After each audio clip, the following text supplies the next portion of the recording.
Gonna party like it's your birthday. Yeah, welcome along, Phoenix Flight Path. Jimmy Vandermart here with our man Mickey Tyan. We might have missed the boat by a week, Mickey, but it was your birthday last week, mate. So happy birthday to you, and what an intro that was. You know how I spent my birthday, or the start of it anyway, was driving home from the Meadows after the Top Gun when the clock hit midnight in pouring rain. It was a great start to the birthday. Well, my better half actually asked me. She said, we need to get to know Mickey Ty. We don't know a hell of a lot about him. He sort of burst onto the media scene. He's the rising star in media here in Victoria in greyhound racing. Mate, tell me a little bit about you. Yeah, I just turned 44, so yeah, I'm feeling a bit old. I suppose it started probably Power to Burn, I would say, would probably be one of the when I really got into the dogs. Every Saturday night, me and the boys would put our $50 on Power to Burn at Wenty or Meadows. She seemed to race every Saturday night there for, I think, maybe 2006. I'm not sure when it was. We'd have our money on and she'd always win. And then it was cheap to go out in those days. So, our beer money would be Power to Burn. And it sort of went from there. A relative of mine trains dogs in New South Wales. He gave me a tip one day on a text message, and it said Lagoon Lad, it was called, and he said, "Will win." And I was like, "Will win? What? Well, this sounds awesome." So I just put a few $100 on at the time, which is a big bet for me as a uni student, and it won. It lasted me months, that money. So, and then one day he had a dog called Cousin Callum come down and trial at the Meadows. So I went to the trials with him, helped him, take the dog there or whatever. And I was just mesmerized by all the trainers that were there. There was Thompson and Bravo and Dailies. I'm like, oh, this is awesome. They put the times up on the semaphore board for you, and you didn't know who they were, and you were trying to work them out. And I've gone, oh, I wonder if I can kind of do this more full time. So I started doing the trials at Sandown on a Saturday morning whilst I was working full time. And then it just gradually got bigger and bigger from there. The media side of things, just recently you went up to the Sky Academy, which would have been a great thrill and a great learning experience, I'm tipping too, mate. I did it a few years before you. Yeah, how good was it? Just straight into the studios on the first day. No messing around, no rehearsals, no auto cues, just straight into it, learning 3 or 4 days in a row. Jim Wilson is an incredible teacher, just seems to be just this few steps ahead with his teaching. You thought you might have picked up on something and he'd be like 2 or 3 steps ahead of that. Michael Rodd was there, the ex-Melbourne Cup winning jockey. He did a great job. Karl Stefanovic came in and sort of helped us train and have a chat on one of the mornings there. So it was an amazing opportunity. I would have been stupid to say no to it. I've always kind of had this wanting to do the TV and media work through uni. I was sort of into it as well. And it's just taken me 20 years to get back to it. You can say you've made it now because not only did you do the Sky Academy, but you're on the Green Light on Racing and Sport podcast, and that is number one. We are going to rip now from you, Mickey Ty, into to Phoenix chat. That's why we're here. Episode number 3 of the Phoenix Flight Path. Phoenix Flight Path didn't really come out, but that's what it is. We've got a big show, actually. Power rankings a bit later on. We're going to chat about the Melbourne Cup and how that often will shape a race like the Phoenix. We're even going to bring to the table our top 4 shootout greyhounds in years gone by that might do a little bit wrong. They might be a little bit naughty, maybe not chasing 110%. And obviously, we're going to end it with the power rankings and a heap more. A lot to get through, but straight off the top, mate, we wanted to chat news, and there's plenty of news Phoenix related in the last week or so. Ariza Sparkles has been selected, Mickey. Before we chat about the dogs who won't be taking their part, not only in the Melbourne Cup potentially, but also in the Phoenix. Ariza Sparkles she's locked away, and she is now into the Phoenix. Great pick. Her run in the Top Gun, as we said last week, was sensational for her first race start at the track. I like the preparation as well. She's staying with Harley and Luke Whelan now, who are 2 great ambassadors for the sport. Greyhounds need young trainers like them having a go, and they do a great job. So she's going to be domiciled there, get used to the Victorian box mechanisms, have a crack at the Melbourne Cup campaign, and then be ready to go for the Phoenix. I think it's a great pick. It's the right preparation, mate. You spoke about Cumbria Jack, maybe not the right preparation with this little injury concern. You're happy with Ariza Sparkles because she's gonna not only have a good look at Sandown Park, but she's proven around the Meadows already.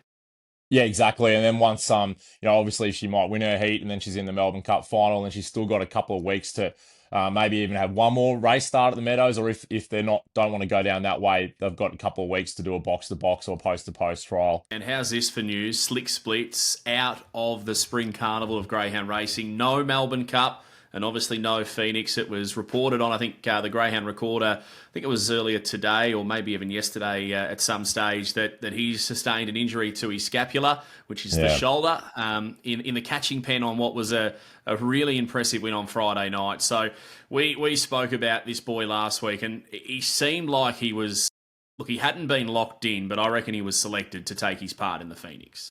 Yeah, absolutely. I'm quite bummed about this one. This is the dog I've sort of been pushing hard for in the last couple of weeks. I just reckon he's a gun. He said he has had 8 wins at the Meadows, 2 Group 1s, and to not only miss the Melbourne Cup and the Phoenix and the Silver Chief, it must be a bit of bloater connections there. It's an awful blow, and then you add to that that there's murmurs that Smooth Playing won't be heading to a Phoenix as well. That after the Melbourne Cup, the Daily Kennel believe he's done enough.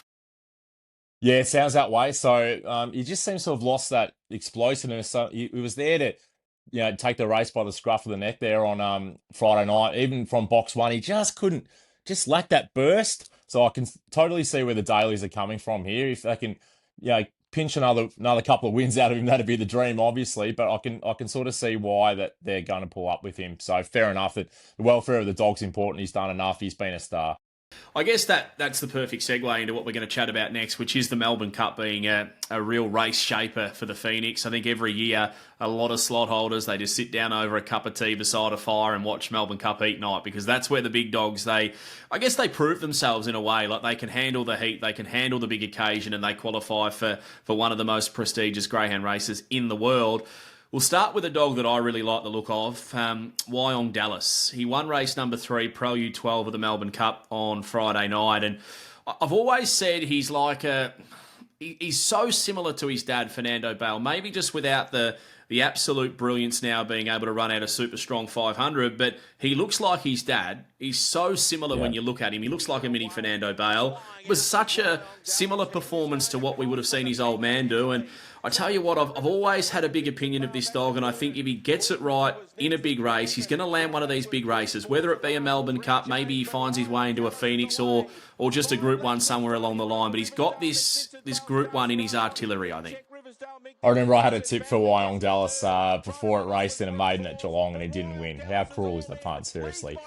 I agree. Yeah, I love this dog too. Great pattern. And to do what he did from box 8 as well, it was a phenomenal effort. He was entitled to entitled to tire late.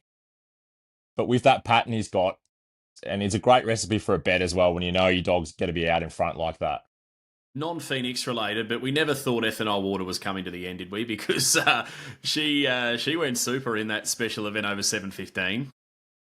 Yeah, she did. She didn't have things go her way in the run. I was almost like, I was just going to sort of set the race up for one of the other ones. She kind of went the wrong way a couple of times, but she still burst through late and won. It was a super win because they pretty much said with the same sort of thing with Smooth Playing that they were thinking about wrapping her career up with the Boltrease. So, and even they were questioning, I think, whether they were even going to go to the Boltrease. So, obviously, surely they're going there now. Yeah, well, I think with a run like that, breaking 42, it's not the strongest year for stayers. So I think with that in mind, you'd be mad not to have a crack with a greyhound like her. Poor Oswald, another greyhound that I think we should make mention of because he's probably a little bit of an underdog. We don't talk about him too much, but he proved his class. He had the draw, went 5 flat, 18.55 on the way to a 29.18 run in race 5 on Friday night at Sandown. And again, they're sections that yell out, I can go a long way in a Melbourne Cup and I can go a long way in a Phoenix too. Just get the feeling this dog is just timing his run to perfection. He would run through a brick wall, I'm pretty certain, this dog. He has run his last 4 starts at Sandown Park. He's had three of them been wins. And the other one was when he got beaten by Slick Splits and was keeping up with Dr. Asher, who was airborne at the time. 29-27, 29-27, 29-26, and 29-18 are his last 4 starts at Sandown Park. The dog's airborne, and he might be getting mentioned a little bit later in the show in the rankings too, James. So he might not be the underdog that we're all making out he is. Did anything else catch your eye? Obviously, Slick Spitz, we've touched on him Friday night. I thought he was outstanding. We probably should mention the shootout, shouldn't we? Colac Kid, he's another one. I think he's the underdog that when you look at his form, he's won a Cranbourne Cup, he's now won a shootout. Surely he's putting his hand up saying, I'm a genuine chance in a Melbourne Cup and a Phoenix. Yeah, and he's just got that pattern when he does lead and does do everything right. He's nearly impossible to catch, but then he just has that run at the Meadows last Saturday off box 8 in a very winnable race. He kind of lets you down and you don't quite know where he's at. He was a bit stiff looking at the replay of that race, but he shows what he can do. And to me, if he's beaten Barefoot Zulu fair and square in that shootout, he's got to be in the rankings, doesn't he? We'll find out. He's probably got more heated races where he's been able to win them than what Barefoot Zulu has to date. So that's the real plus if you're making a case for Colac Kid. Dacey's Rory was good. There was a couple of good performances late in the night. Was there anything else that caught your eye? Not Phoenix contender, but for the Melbourne Cup Carnival, Valedictorian just keeps stepping up to the plate, doesn't he? Like, I know he had box one, but it was still a super win. It looked like he might have got headed there around about where the 595 boxes were, and he kicked into another gear late. He's a dog with a ton of upside. Anthony Azzopardi's doing a great job with him. Yeah, 100%. And Zipper on time did not let down. She was good winning the laurels. I don't think she was outstanding. She probably didn't begin as good as she can, but she accelerated through the gap. The sea sort of parted for her, and she was good enough to cling on and win. And I reckon if you're looking at a Phoenix and you're thinking about having a bet on her, I just have this feeling Jason Thompson, if he can try and get her into the Phoenix, and that's the plan, that's the grand final, he'll have her absolutely cherry ripe for the end of the year. Oh, I thought it was a sensational run. I couldn't have tipped her any harder here last week for the laurels, and she didn't let me down. She actually didn't even jump that great, just the way she still hit the lead. And I thought Dashing Slay was about $1.08 on the home turn, and she kicked and won. I noticed, very interested to see Jason Thompson say on the Greyhound Recorder that he'd almost would consider missing the Melbourne Cup Carnival and just targeting the Phoenix. That really raised my eyebrows, and I would agree with that. It sounds like a great plan to me. If you're going to back a trainer in to get him right, obviously he has a slot, so he could pick Zipper on time potentially if things don't go right with Explicit. But there's a big chance he could do that. He could have Explicit and Zipper on time if the cards fall the right way going around in this year's Phoenix. We move on, mate, to mixed mailbag. We had a question from a good friend of ours. I won't mention names, but they wanted us, and I think they wanted us to put our heads on the chopping block. To be fair, but they wanted us to create a shootout field of the four quickest greyhounds or four greyhounds that we like the most in years gone by that potentially do some things wrong. So they might have a ticket failing to chase, a ticket to marring. Maybe they just don't give 110% every week. And again, I reckon this is us putting our head on the line because owners and lovers of these dogs aren't going to be too thrilled, especially not when we chat about them in this way. But hopefully we can all see the fun side of it. Anyway, I'll go first off here, the first cab off the rank at the airport. Number one for me, Jezelenko, for Terry Marie Morris. This was a superstar dog, and I love the story too. Like, he was a dog that used to eat meat pies, I think, from the bakery on the regular, but gee, that Melbourne Cup when he loomed up, he could have won the Melbourne Cup, the world's greatest race, and it would have been an amazing story if he did, but he goes into my shootout field for this reason. Greyhound number two is a dog who promised a lot, and Corey Smith was big on this one, Silver Lake. The expectation around this dog was he could have been absolutely anything Silver Lake. It didn't quite come together. He'd often run ridiculous times in satisfactory trials, and he'd often do a lot wrong against other dogs. So he goes in there as well. Number three, a dog that he didn't necessarily do anything wrong, but I put in Rip and Sam because I just feel like you never really knew what he was going to do. But when he turned up, he was one of the most exciting dogs to watch. So maybe not for the reason of this shootout field, but just because I love the dog. He was something special and very X-factory. The fourth greyhound is one that's close to home because I've bred a fair few litters from the Entity line, and there can be the odd meow in there, to be fair. And we've had a few of them over the journey where they trial the house down and not necessarily race the house down. I've put in Zach's Entity. This is a dog who, so early on in his career, I think from memory it was the Top Gun Stayers that he was fronting up in. It was a good race either way. It was a Group 1, and he had them done to a dinner, lost his compass, mine was wandering, and that was an opportunity gone begging. So he makes it into my top four for the shootout field for all of the wrong reasons, I guess. Mickey Ty, what have you come up with, mate, for your top four? I would say Surgeon would be one that brings back a lot of memories because it sort of played up in the Melbourne Cup heat, and it was very questionable whether it should have got a run in the final, and then it played up like you've never seen before in a Melbourne Cup final. So Surgeon would be in there.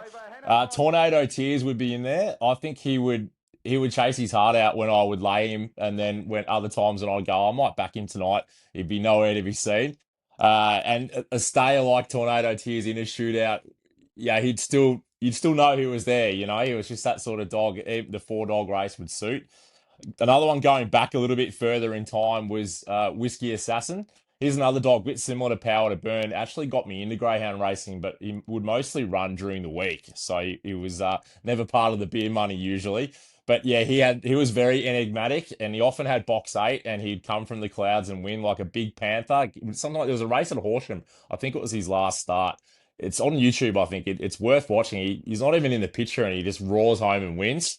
And I did have Jezelenko in there as well, just basically on you were saying, if you were watching that Melbourne Cup with a person who didn't know the dogs per se, you couldn't have had enough on him on the home turn. He was just $1.01 and then he messed around.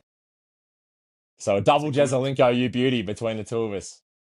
There you go. I'm sure Terry's going to be thrilled to have a mention of her great champ. How good was the story though? Like he'd be racing against the elite dogs, and then the next morning, or even maybe the morning of a race, he'd be down at the local bakery just tucking into the sweets that they had on offer. It was a great story. Yeah, yeah. He was a good dog. At the end of the day, he was still a very good dog.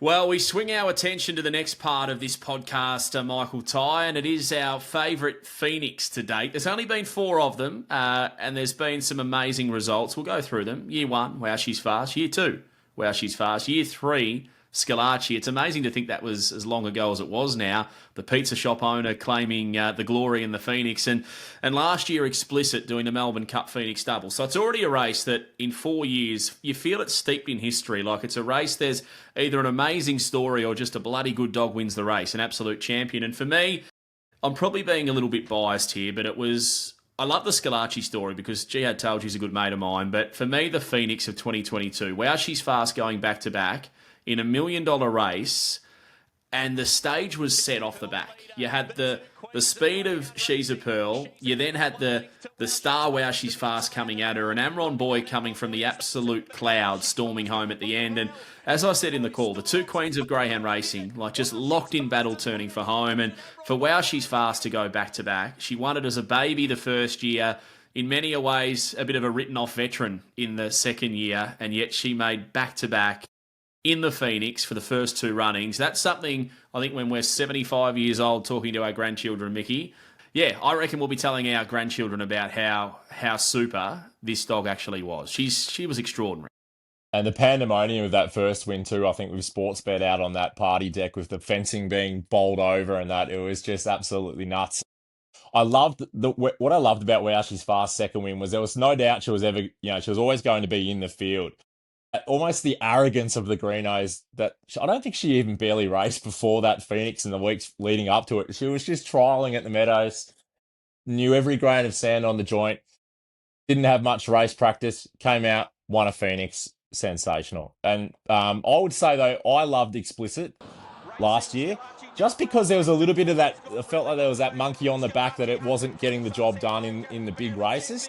I think it was maybe started favourite in the Top Gun and Excavation won the Top Gun and sort of like, Explicit's, he hasn't done the job again. Then to win the Melbourne Cup, win the heat, win the final, and then go straight to the Phoenix and came out about 3rd or 4th from memory in the box draw, and Jason Thompson just walked across the stage, picked box 8, suiting the format of the race with box 8, and then to lead all the way, and the emotion from Holly and Luke after the race, and Shona and that walking down with Benny Briffer and that. I love that. It was a great to see.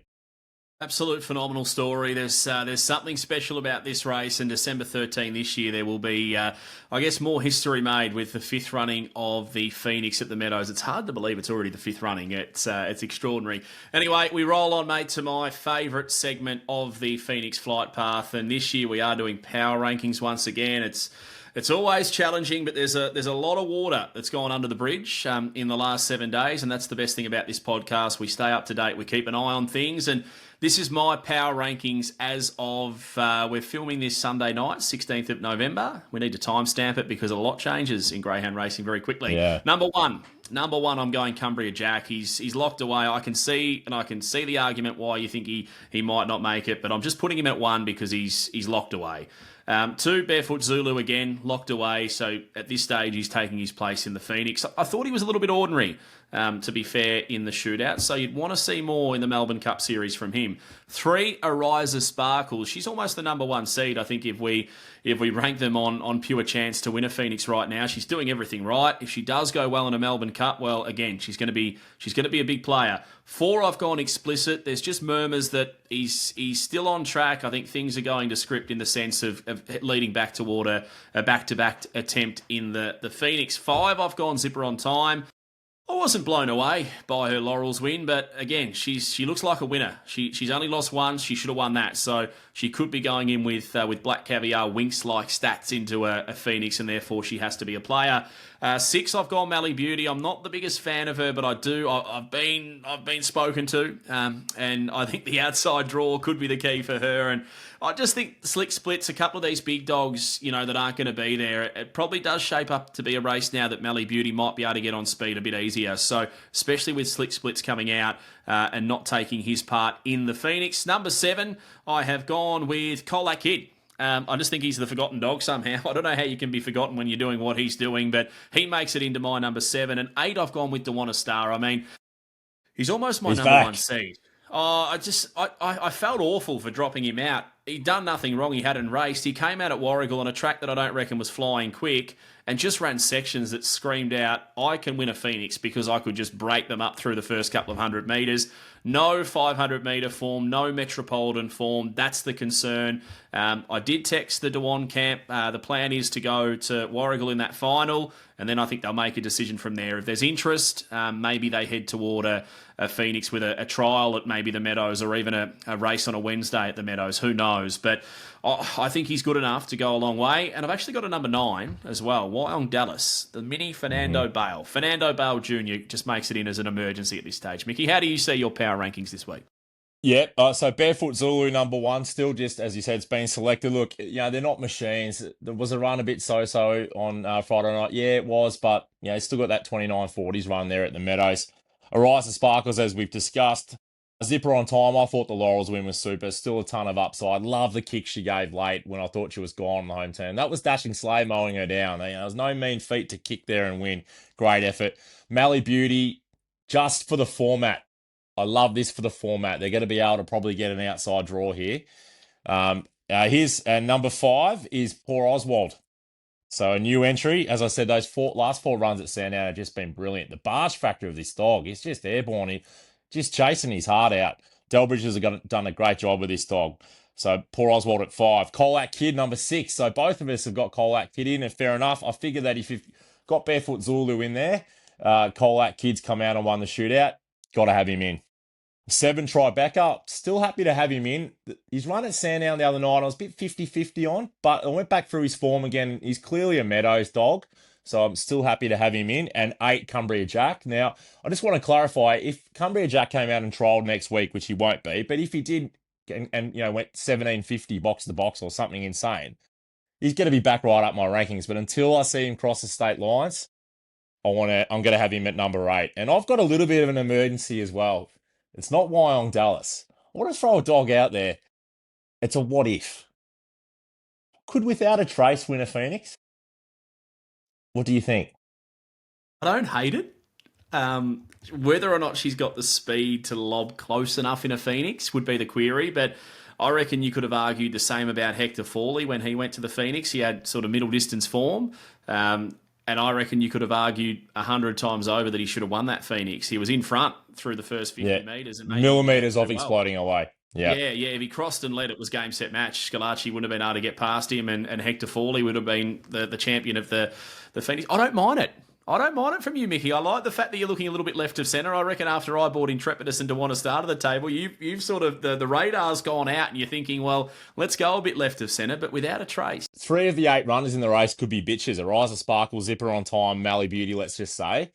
So it's not as if there's big 38-kilo dogs that could be getting in the way with early speed. She can have 2 weeks off basically from the Bowl Trees final, which I'm assuming she's going to make, and into the Phoenix. Or if something did go pear-shaped this week, let's say a dog took her off the track or something, I don't want to elaborate on that. We'll see what happens. But then she could have 3 weeks into a Phoenix. Peter Prosciutto freshen her up beautifully. imagine Mally Beauty, Zipper on Time, and Ariza Sparkles out in front. But then who's this bursting out of the pack without a trace? Woo, they know she was there. I don't mind it, but I just don't know if she can run a quick enough time to win a Phoenix over 500 metres, but I could be wrong. And look, as a rule, you don't have to run 29.50 to win a Phoenix. The other dog that I reckon we should make mention of, Jason Thompson, Awesome Lodge obviously have a slot, is Traumatised. He won at the Meadows Wednesday night. The only knock is he didn't set the tracker light at the first peg, but he set the tracker light overall. He hit the line like a steam train. Again, do you want to play devil's advocate as to why you shouldn't pick him? He didn't begin that well, and he had a lovely clean run from White Crest going hard left. But you want to play the positive side of things with Traumatised. He ran the time that is well and truly quick enough to win a Phoenix. So he's got the broom broom, the engine room to do it, I reckon. And I remember when this dog was in the Pink Diamond final at Geelong, I had a couple of people say they got a huge opinion of this dog. Watch out for it. And then he's kind of tapered off just slightly. And then that was a run there the other night to go. They're timing it again beautifully, the Thompsons, with this dog. So he's a big watch for me as well. Big watch. I've even had him in there when I was doing it, and I changed my mind a couple of times ago. I better put Colac Kid in. He's won the shootout. It was right in there, Traumatised. He'll be right there. Yeah, and I think, look, the next week will tell us a lot. Melbourne Cup heats and maybe the Bowl Trees heats now without a trace as well. But we are going to learn a lot over the next week or so. Quick tips. Jimmy Vandermark was on fire the other night, mate. I tipped the last 3 winners, gave you the Quinella in the last at 20-1. So make sure you stick around later in the week. Again, we'll be dropping a quick tips edition for, Friday night racing, I think, at the Meadows this week's the Metro meeting. Look, between us, James, we had 7 out of the 12 winners, and we both gave pretty decent place pushes for you, Ralph Wiggum, and me with Smooth Blast. So really it was a decent night. It was just uncanny that probably our 2 worst selections of the night were both our best bets. Dapper Chap for you and Blue Stake for me. Blue Stake was awful, and Dapper Chap, I'm not sure if there was an issue there, but uncanny, isn't it? They're the best bets were like, oh. Yeah, you're right, and Dapper Chap had to be injured because as soon as he came out of the box, he had no drive. So I'd be shocked if you see him racing within the next fortnight. I think something had to be wrong there. The other one I gave as a best star stay was 20-1, almost snatched second right on the line. So yeah, we probably weren't far away from having a big night, but those quick tips will be out again later in the week. The punters seem to be loving them so much so the punters are loving the podcast as we wrap up here. I was at the Hillsville Dogs today, and I had 2 lovely people, a lovely gentleman and a lovely lady come over, and they were from Murray Bridge. They follow the Gallops over there, but somehow they stumbled across the Green Light on Racing and Sport podcast. They saw the clip on the Burks last week, and they decided, well, the Hillsville Greyhound Racing Club, we're on holiday in the area. Let's go up there. So not only did they get to meet the Burks, they come over and introduce themselves to me, and I just couldn't believe that people who really have no interest in greyhound racing are now at the Dogs because of the Green Light On podcast. It was phenomenal, Mickey. Oh, that's excellent. And they can get up close and personal there with dogs in the yard before they go out and that. It's a real great little setup there. It is, mate. Well, happy birthday for last week, Mick. I know we were just a little bit late to give you that happy birthday, but keep punting well, and we'll catch up later in the week for quick tips. Sounds good, Jimmy.